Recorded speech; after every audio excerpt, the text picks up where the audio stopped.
A lot of people always asking themselves, what can I do to be happy? That's a big question for a lot of people. Now, you have a system of 5 steps. Yeah. I've written 5 simple steps that really helps no matter who you are, what walk of life you're in. Number 1, you have to own your own happiness. Take it away from other people demanding that they make you happy. Your kids are not going to make you happy. Your spouse is not going to make you happy. A big house is not going to make you happy.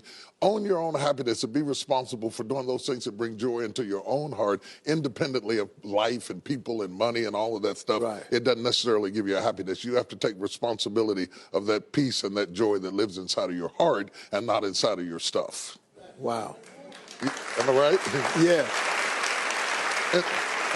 And the second thing that I think people need to do is challenge their own story, because people torment themselves by how they see their life. They've told themselves a story as if it were the truth when it is really a perspective truth. And sometimes you've narrated a story that you beat yourself to death with. Challenge your own story. Change the way you talk to yourself about who you are and what happened to you and what you're going to do in your life. You wrote the script. Change the story. Change the dialogue. You can, am I right? You know? Yeah. The third thing that I think is very important is to enjoy the journey, not the destination.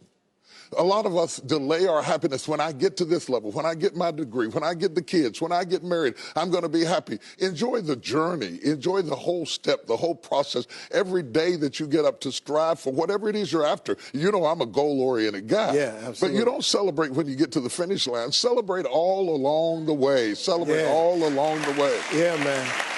You know, that's so true, because I hear people talking about a million, man. When I make $1 million, I'm going to do this right here. Well, look, if you've been making $25,000 a year, and all of a sudden you're making $100,000 a year, I got news for you, man. You need to go eat a piece of cake and put a candle in it or something, because that's a big jump. And like you say, enjoying the journey is just realizing that there's joy in the process. That, and then I put me on my calendar. Put me on my calendar, because I want my attention too.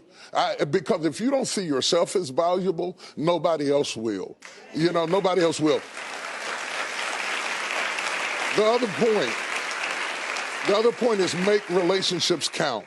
Making your relationships count, because everything is about relationships. First of all, your relationship with God. That's a very important thing to have, because as long as you know that there's somebody in charge, you don't have to bear the brunt of the responsibility and the weight of what's going on in your life. Yeah. You can talk to the boss. Okay. Yeah. Number 2, enjoy your relationship with yourself. If you don't like you, it makes it hard for me to like you. Because people, when you walk into their atmosphere, they draw you into the cosmos of their own drama. And if they're full of drama without you, when you come in, you become caught up in the cyclone of their drama. Yeah. Enjoy your relationship with yourself. And then anybody else who comes in, they enter into a party you already started. You understand? Yeah. And then the relationship with your kids, the relationship with your spouse, the relationship with your friends, taking time to enjoy the relationships, because there is no fruit. Nature teaches us that there is no fruit without relationships. You cannot be fruitful by yourself in business, in home, in life, in church. I don't care what it is. You are no more than the relationships you surround yourself with, and make sure that those are good ones. The 5th thing, Yeah.